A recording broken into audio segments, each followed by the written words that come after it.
Hey guys, कल जो मैंने टॉपिक आपको बताया था वो था कि what is mean by acidity of alpha hydrogen. और फिर ये बताया था कि अल्फ़ा हाइड्रोजन की वजह से कौन कौन से रिएक्शंस हो सकते हैं। मैंने सिर्फ नाम बताया था और वो दो नाम बताया था, aldol condensation and cross aldol condensation reaction. तो मैं एक बार फिर से बता रहा हूँ कि अल्फ़ा हाइड्रोजन क्या है। कार्बोनाइल ग्रुप के बराबर वाला जो कार्बन है उस कार्बन पे मौजूद हाइड्रोजन को हम बोलते हैं अल्फा हाइड्रोजन, ठीक है। और वो हाईली एसिडिक होता है, जिसका ये मतलब है कि वो किसी बेस के साथ बहुत ही फास्ट रिएक्ट करता है, ठीक है। यानी NaOH या इस तरह का कोई भी बेस आता है तो आज हम मेनली जो बात कर रहे हैं वो है एल्डोल कंडेंसेशन रिएक्शन के बारे में। मैं आपको डिटेल में मैकेनिज्म बताऊंगा, तो बहुत ही आसान रहेगा ये वीडियो अगेन। और मुझे पूरा उम्मीद है कि ये सिर्फ ना आप समझोगे बल्कि आप तुरंत किसी दूसरे को भी ज़रूरत पड़ेगा तो समझा भी सकते हो, ठीक है। तो चलो देखते हैं कि ये है क्या। तो जैसे मैंने कहा, हमारा टॉपिक है एल्डोल कंडेंसेशन। इसके दो पार्ट है, क्रॉस एल्डोल एंड एल्डोल। तो मैं अभी एल्डोल कंडेंसेशन पे बात कर रहा हूँ। एल्डोल कंडेंसेशन, ठीक है। एल्डोल कंडेंसेशन रिएक्शन एल्डिहाइड और कीटोन्स दोनों में हो सकता है। Aldehyde and ketones, aldehyde and ketones दोनों ही कंपाउंड ये रिएक्शन को दे सकता है, ठीक है। तो एग्जाम्पल से देखते हैं इसके पूरे मैकेनिज्म को, ये है क्या। तो मैं आपको बता रहा हूँ, सपोज हम बात करते हैं CH3 एंड CHO। तो ये एक एल्डिहाइड ग्रुप है और यहाँ पर आप देख सकते हो कि 3 अल्फा हाइड्रोजन है, जिसमें से एक को मैं आइसोलेट कर रहा हूँ। आप किसी को भी कर सकते हो, ठीक है। मैंने 2 को एज इट इज छोड़ दिया है, तीसरे को, यानी ये क्या है हमारा अल्फा हाइड्रोजन। तो मैंने कल ये क्लियर किया था, जस्ट सेकेंड, कल ये क्लियर किया था कि अगर किसी एल्डिहाइड या कीटोन में अल्फा हाइड्रोजन है कार्बोनाइल ग्रुप के पास में, तो वो अल्फा हाइड्रोजन होने की वजह से एल्डोल कंडेंसेशन रिएक्शन या क्रॉस एल्डोल कंडेंसेशन रिएक्शन दे सकता है। तो ये बहुत इंपॉर्टेंट टॉपिक हो जाता है कि कौन से कंपाउंड्स हैं जो एल्डोल और क्रॉस एल्डोल रिएक्शन को देते हैं। तो सिंपल आंसर हो गया कि वो कंपाउंड जिसमें कार्बोनाइल ग्रुप के साथ में कार्बन पे अल्फा हाइड्रोजन हो, ठीक है। और अल्फा हाइड्रोजन क्या है, हाईली एसिडिक। तो कल भी ये बताया गया था, फिर से लिख रहा हूँ, alpha hydrogen and it is highly acidic, highly acidic. तो अब बात करते हैं कि अगर हमारे पास ये एक एल्डिहाइड है जिसको हमने रिएक्ट करवाना है एक बेसिक सॉल्यूशन के साथ। तो बहुत कॉमन जो बेस दिमाग में आता है वो है NaOH, पर ये ध्यान रखना है कि ये डाइल्यूटेड है। ये कैसा है, ये डाइल्यूटेड है। So this is your dilute NaOH। Dilute होने का मतलब क्या है कि इसमें वाटर भी है। डाइल्यूट होने का क्या मतलब है, इसमें वाटर है, ठीक है। तो बहुत सिंपली हमें ध्यान आ जाता है कि ये एक बहुत ही स्ट्रॉन्ग सोर्स है हाइड्रोक्साइड आयन का, ठीक है। क्योंकि ये डाइल्यूटेड है, पानी है, तो पानी ने क्या किया, सोडियम हाइड्रोक्साइड से हाइड्रोक्साइड आयन को रिलीज कर दिया।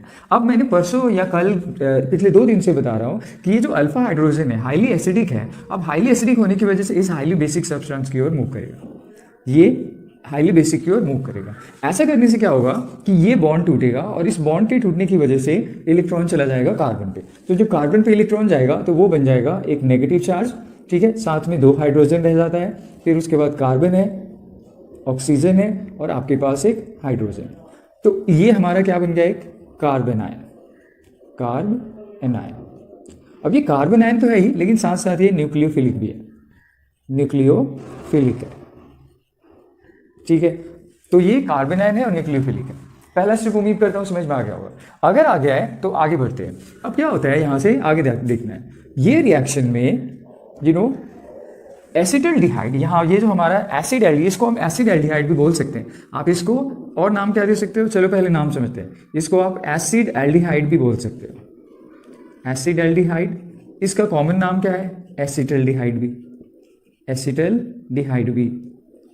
और इसको आप क्या बोलते हो, इसको आप बोलते हो इथेनॉल, ठीक है। तो बहुत सारे इसके बारे में इंपॉर्टेंट। तो अब हमें एक दूसरा मॉलिक्यूल एसिटल्डिहाइड का लेना है, तो हम यहाँ से फिर से क्या करते हैं, एक एसिटल्डिहाइड लिए, sorry there was a hydrogen here, और उसके साथ हमने लिया कार्बोनाइल ग्रुप और साथ में यहाँ पे हाइड्रोजन है। अब हमने ये दोनों रिएक्टेंट को ले लिया। अब होना क्या है उस पर ध्यान देते हैं, ठीक है। तो अब होगा क्या, यहाँ पे जो कार्बन ऑक्सीजन के बीच का जो बॉन्ड है ये पोलर बॉन्ड है, तो पार्शियल नेगेटिव चार्ज है, इस पे क्या है, पार्शियल पॉजिटिव चार्ज है। तो ये इलेक्ट्रोफिलिक सेंटर है। ये कैसा है, इलेक्ट्रो इलेक्ट्रोफिलिक सेंटर है, ठीक है, इलेक्ट्रोफिलिक, स्पेलिंग पे मत ध्यान देना, मैं तो कुछ भी लिख लेता हूँ। सो इलेक्ट्रोफिलिक सेंटर है। तो अब देखो यहाँ पे ये न्यूक्लियोफिलिक सेंटर है और ये आपका इलेक्ट्रोफिलिक सेंटर है। तो होगा क्या कि इस कार्बन का इसके साथ पूरी तरह से क्या होगा, अटैचमेंट होगा, तो ये इसको अट्रैक्ट करेगा। लेकिन ये बॉन्ड बनने से पहले यहाँ पे सिंगल बॉन्ड रहेगा, यानी ये डबल बॉन्ड क्लीवेज हो गया और ऑक्सीजन पे चला जाएगा। तो इससे क्या हुआ, चलो इसको हम यहाँ पे देखते हैं। तो फाइनली क्या है, हम ऐसा करते हैं, इसको एज इट इज पहले लिख देते हैं, ठीक है। हमारे पास है CH2, ठीक है, साथ में इसको एक हाइड्रोजन इसका ऐसे ही है नीचे, और कार्बन है, सिंगल बॉन्ड, ऑक्सीजन बचा, ठीक है, और एक नेगेटिव चार्ज आ गया क्योंकि इलेक्ट्रॉन इसमें मूव किया था। साथ में इधर क्या है, हाइड्रोजन है, ठीक है। अभी हाइड्रोजन को मैं ऐसे करता हूँ, हाइड्रोजन को साथ में लिख देता हूँ, और अब इस कार्बन के साथ इस कार्बन को मैं दिखाना चाहता हूँ। तो जो क्या है हमारे पास, CH2, CH2 के साथ में क्या है, एक एल्डिहाइड ग्रुप है। तो ये बन गया हमारा एक कंपाउंड, ठीक है ना। तो अब यहाँ पे ये एक हमारा इंटरमीडिएट स्टेज में एक अधूरा सा कंपाउंड बन गया। अब इसके आगे क्या होना है वो ध्यान से देखना। ये हमारे पास ऑलरेडी मीडियम में क्या था, हमारे पास मीडियम में ऑलरेडी वाटर था। तो वाटर होने की वजह से क्या है, इसमें हाइड्रोजन एक प्रोटॉन दो, क्योंकि वाटर एक एसिड है, प्रोटॉन डोनर भी है। तो ये प्रोटॉन क्या होगा, इसके ऊपर जाकर के एसोसिएट हो जाएगा, ठीक है ना। ये प्रोटॉन ऑक्सीजन पे जाके एसोसिएट हो जाएगा और तब ये बन जाएगा क्या, ध्यान से देखना, OH बन जाएगा। तो हम इसको कैसे लिखेंगे, ये लिखेंगे CH2, ठीक है। चलो इसको CH3 कर देते हैं, फिर C, उसके बाद आपके पास है OH। अभी H कहाँ से आया, ये वाला, ठीक है। उसके साथ में आपको एक H नीचे लगा देते हैं, ये वाले हम H को नीचे लगा रहे हैं। उसके बाद क्या है, फिर CH2 है, और फिर लास्ट में क्या है, CHO है, C डबल बॉन्ड O, और मैं थोड़ा सा स्पेस क्रिएट कर रहा हूँ यहाँ पे H, ठीक है, थोड़ा सा स्पेस क्रिएट कर रहा हूँ, सॉरी फॉर दिस। तो यहाँ पे हमने लिखा था वाटर है, और वाटर एक बहुत अच्छा प्रोटॉन डोनर है। तो इस तरीके से ये हाइड्रोजन इधर की ओर शिफ्ट कर गया। तो अब यहाँ पे ध्यान देना, यहाँ पे बहुत ही इंपॉर्टेंट बात आने वाली है। क्या इंपॉर्टेंट है, इस कंपाउंड को देखो आप, इस कंपाउंड में एक अल्कोहल है, इस कंपाउंड में एक अल्कोहल है ऑल, और इस कंपाउंड में एक एल्डिहाइड है अल, ठीक है। तो इस वजह से इस कंपाउंड को बोला जाता है एल्डोल। एल्डोल इसकी वजह से आ गया, ये एल्डिहाइड का है, ये एल्डिहाइड की वजह से एल्ड, और OH की वजह से ऑल। आपके दिमाग में आ रहा होगा कि क्या नाम है, सफिक्स यहाँ पे एल्ड का होना चाहिए, तो इसका शायद नाम होना चाहिए था ऑल एल्ड, राइट। ऐसा नहीं है, एक्चुअली नाम सुटेबल नहीं है। अभी हम सिर्फ नाम दे रहे हैं, IUPAC नेमिंग नहीं कर रहे हैं, ठीक है। तो नाम को सुटेबल बनाने के लिए उन्होंने क्या किया था, नाम रख दिया एल्डोल। तो आपके दिमाग में ये नहीं आना चाहिए कि ये IUPAC के रूल के अकॉर्डिंग तो नाम बन नहीं रहा, वरना इसको होना चाहिए था क्या, पहले हमें लेना चाहिए था ऑल और फिर एल्ड। तो इसको ध्यान में देना, मुझे सिर्फ ये क्लियर करना था कि इसका नाम एल्डोल क्यों पड़ा, तो आपको ये समझ में आ गया। अब इसका IUPAC नेम भी देख लेते हैं, क्या इसका IUPAC नेम हो गया। अब ये देखो, ये हमारा ध्यान से देखना है, ये अल्फा कार्बन, ये हमारा क्या हो गया, ये कार्बोनाइल कार्बन है, तो ये वाला अल्फा हो गया, और ये वाला हमारा बीटा कार्बन है, ठीक है ना। और इस पे हम अगर बात करते हैं तो ये गामा है, राइट। तो इसका IUPAC नेम भी हम लिख देंगे, बट पहले लिखते हैं। तो हम इसको लिख सकते हैं बीटा हाइड्रोक्सी 1 2 3 4 ब्यूटेनल। चलो अब इसका IUPAC नेम लिखते हैं। तो लिख सकते हो आप 3 हाइड्रोक्सी ब्यूटेनल। उम्मीद करता हूं आपको समझ में आ रहा होगा मैं क्या कर रहा हूं। अभी हमारे पास एक और स्टेप है कि इसके बाद भी क्या कुछ होता है क्या, ठीक है, क्योंकि हमने अभी ये नहीं बताया कि इसका नाम कंडेंसेशन क्यों पड़ा, राइट। चलो अब इसको मैं ऐसे करता हूँ, यहाँ से इसको नीचे की तरफ लेता हूँ। तो इसके लिए मुझे इसके नाम को रिमूव करना होगा, और थोड़ा सा ये पार्ट भी मैं आपको हटा देता हूँ, ठीक है। सॉरी फॉर दिस, अगर आपने इसको कॉपी नहीं किया तो मैं कोशिश कर रहा हूँ कि ऐसा कुछ करें जिससे आप इसको लास्ट मोमेंट पे एक ही बार में इसका स्नैपशॉट ले सकें, ठीक है। चलो अब इसको हम ये भी रिमूव कर देते हैं, ठीक है। तो अब क्या होना है, ये जो एल्डोल बना है, इस एल्डोल को हीट किया जाता है, इस एल्डोल को हीट करते हैं। हीट करने का मतलब क्या हो गया, आप एनर्जी दे रहे हो। तो ध्यान रखना, जब आप एक अल्कोहल को हीट करते हो तो अल्फा कार्बन से हाइड्रोजन और बीटा कार्बन से हाइड्रोक्सी रिमूव होता है। चलो मैं यहाँ पे लिखता हूँ, alpha carbon release H plus and beta carbon release OH minus. ठीक है, तो इसका मतलब यहां से H निकलेगा और यहां से OH निकलेगा, तो H और OH मिलकर फिर से क्या बन जाएगा, वाटर बन गया। तो अब अगर ये वाटर बन गया तो बचा हुआ प्रोडक्ट क्या होगा, देखो यहां पे एक डबल बॉन्ड रीस्टोर हो जाएगा क्योंकि नंबर ऑफ बॉन्ड्स क्या हो गया, कम हो गया। तो हम फाइनली अब इसके प्रोडक्ट को लिख देते हैं जो हमारे पास है CH3, ठीक है, कार्बन के साथ में डबल बॉन्ड लगा रहा हूं, फिर उसके आगे एक और कार्बन है और लास्ट कार्बन पे आपके पास एल्डिहाइड है। ठीक है, ये हो गया। अब जहां जहां हाइड्रोजन कम लग रहा है वो आप लगा लो, एक यहाँ पे लगा दो और एक यहाँ पे लगा दो। तो अब इसके फाइनल ये हो गया हमारा लास्ट, ध्यान से देखना अच्छी तरह, ये आपको समझ में आ गया होगा। अब इसका नाम क्या है, इसका नाम हो गया 1 2 3 4 ब्यूट, ठीक है, ब्यूट 2N अल। तो ये हो गया ब्यूट 2 अल, ब्यूट 2 अल। ठीक है, अगर आप पोजीशन स्पेसिफाई करते हो तो कर लो, बट उसकी कोई जरूरत नहीं पड़ती है, ब्यूट 2 अल, राइट। तो इसीलिए अब देखना यहाँ पे नाम आता है कि ये कंडेंसेशन वर्ड का क्या मतलब था। देखो कंडेंसेशन का मतलब होता है किसी चीज का ठंडा होना। तो यहाँ पे ये कंपाउंड जब ठंडा हुआ, यहाँ पे हीट दिया, तो हीट देने से बेसिकली क्या हो गया, अब आप कहोगे हीट दे रहा हूं, पर निकला क्या, यहां से वाटर कंडेंस होके बाहर आया, वाटर कंडेंस होके लिक्विड फॉर्म में बाहर आया। ठीक है, तो इसीलिए इसका नाम रखा गया एल्डोल कंडेंसेशन। तो यहां पर इस वजह से इसका नाम क्या रखा गया, कंडेंसेशन। ठीक है, तो इस तरीके से दो नाम जोड़ दिया गया। एक तो यहां पे मैंने आपको क्लियर कर दिया था, जो यहां पे सॉरी इसका नाम था एल्डोल, ठीक है, और अब इसका नाम आ गया क्या, कंडेंसेशन। तो इस तरह से इसका नाम पड़ गया क्या, क्रॉस एल्डोल कंडेंसेशन रिएक्शन। समझ में आ गया, ये है हमारा कंप्लीट मैकेनिज्म एल्डोल कंडेंसेशन का। आप एक बार अच्छी तरह देखो, सारी चीजें आपके दिमाग में आ जानी चाहिए मैंने क्या क्या बताया है। ठीक है, इसके बाद में आपको बताऊंगा कि इसी रिएक्शन को विदाउट मैकेनिज्म शॉर्ट में कैसे लिखोगे आप, बट अनफॉर्चुनेटली मुझे इसको रिमूव करना पड़ेगा तभी मैं लिख पाऊंगा। शायद मेरी हैंडराइटिंग का पैटर्न ही ऐसा है, मेरे को और बड़ा बोर्ड चाहिए तब जाकर शायद मैं कर पाऊंगा। एनीवे, तो आई होप आपने देख लिया, so let me remove this. अभी तो मैं इसमें थोड़ा आपको समझाता हूँ। आप क्या करना, ये लेना, ये वाला और इसके बाद आप सीधा ये बना देना। ठीक है, रिएक्टेंट प्रोडक्ट, और इसके बाद फाइनली आप क्या करना, हीट करके ये बना देना। चलो ठीक है, तो मैं इसको एक बार इन शॉर्ट बता रहा हूँ, तो रिमूव करते हैं इसको। तो इसका एक शॉर्ट में मेथड देखते हैं कि ये कैसे रिप्रेजेंट हो जाएगा। ठीक है ना, सारी चीज़ों को, मैकेनिज्म को दिमाग से हटाकर हम इसको देखते हैं। तो अब जैसे डाइल्यूट एनएच के साथ रिएक्ट किया तो ये बन जाएगा क्या, ये बनना है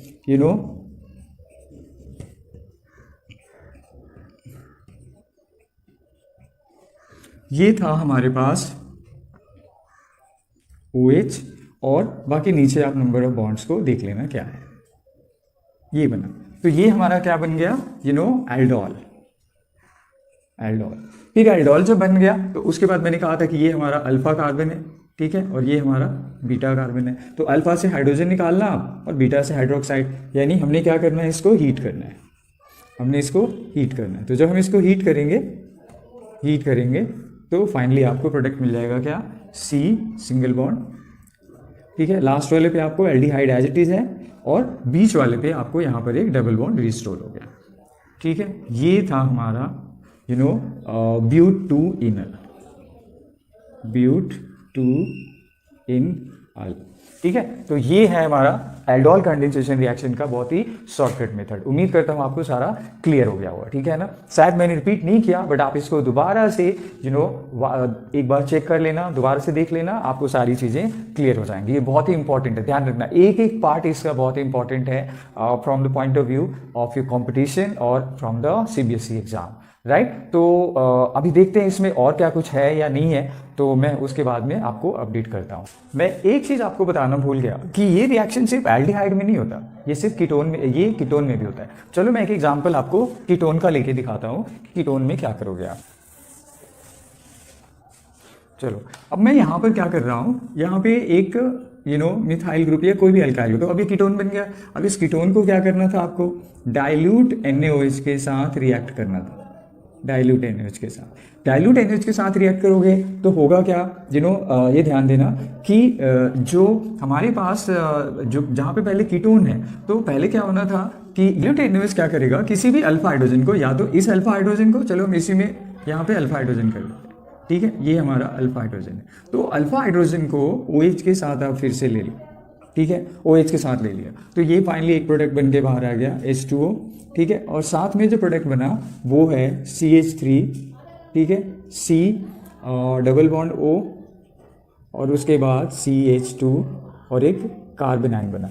अब इसको फिर से हम क्या करते हैं, दोबारा एक मॉलिक्यूल देते हैं प्रोपेनॉन का, यानी C, ठीक है, CH3, C double bond O and again CH3।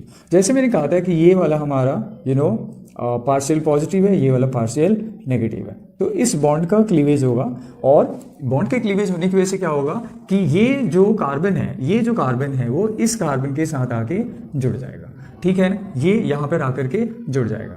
अब जब ये जुड़ जाएगा तो क्या प्रोडक्ट बनेगा उसको देखते हैं। तो हमारे पास टोटल 6 कार्बन हो गया, 1 2 3, हम पहले इसको HD लिख देते हैं, 1 2 एंड 3, ठीक है, CH2। लेकिन इसके साथ कौन आकर जुड़ गया, उसके साथ ये बीच वाला कार्बन आकर जुड़ गया, जिसके ऊपर क्या है, एक सिंगल बॉन्ड O है, और दूसरी तरफ क्या है, CH3 है, और साथ में नीचे की तरफ क्या है, एक मिथाइल ग्रुप है, ऐसे जुड़ गया, ठीक है। अब फाइनली क्या होना है, इसके बाद आपको वाटर के साथ रिएक्ट करना था, तो जो वाटर के साथ रिएक्ट करोगे तो ये प्रोटॉन रिसीव करेगा, ये वाला जो आपका नेगेटिवली चार्ज ऑक्सीजन था ये प्रोटॉन को रिसीव करेगा, और जब ये प्रोटॉन को रिसीव करेगा तो ये बन जाएगा हमारा हाइड्रोक्सी। तो ये बन गया 1 2 3 4 1 2 3 4 5, और फिर हमारे पास सेकंड पे है एक मिथाइल ग्रुप, और ऊपर एक ऑक्सीजन है जिसके साथ अब H आ गया, और फिर 1 2 3 4 फोर्थ पे हमारे पास क्या है, कीटोन है। बाकी सभी जगह मैं हाइड्रोजन को नहीं लगा रहा हूँ, वो आप ध्यान से खुद से देख लो। ये बना, तो अब ये बन गया। अब इसका नाम क्या होगा, इसको आप क्या बोलोगे, ये वाला हो गया आपके पास अल्फा, ये हो गया हमारे पास बीटा, ये हो गया क्या गामा, ये भी क्या हो गया अल्फा, तो इसका नाम हो गया बीटा हाइड्रोक्सी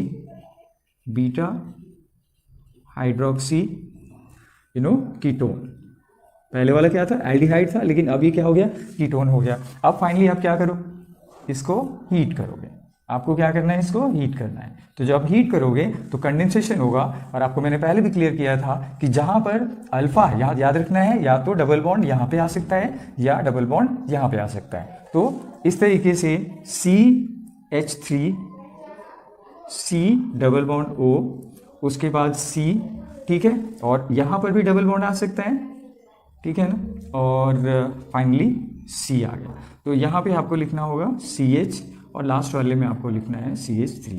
तो इस तरीके से एक प्रोडक्ट बना, राइट। अब ये वाला ज़्यादा सिमेट्रिकल है, इसलिए फाइनल प्रोडक्ट आ गया। अब इसका नाम क्या होगा, इसका नाम होगा एक चीज़ और जो मैंने मिस किया है कि नीचे हाइड्रोजन था हमारे पास, सेकेंड वाले के पास नीचे हमारे पास हाइड्रोजन नहीं था, कार्बन था हमारे पास, मिथाइल ग्रुप।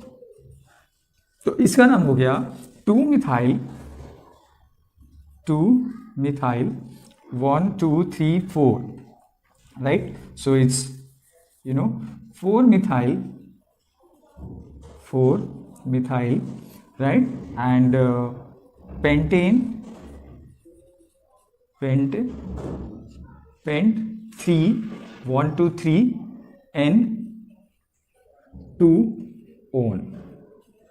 तो इस तरीके से इसका आगे, तो ये कीटोन के केस में मैकेनिज्म मैंने फिर से पूरा बता दिया। मैं चाह रहा था कि इसको शॉर्ट में बताऊं, लेकिन मैंने पूरा आपको कंप्लीट करके बता दिया। अब मुझे इसको यही खत्म करना होगा, और फिर मैं आपको अगले लेक्चर में बताऊंगा कि क्रॉस एल्डोल रिएक्शन कैसे होता है। ठीक है, that's it, thanks for watching.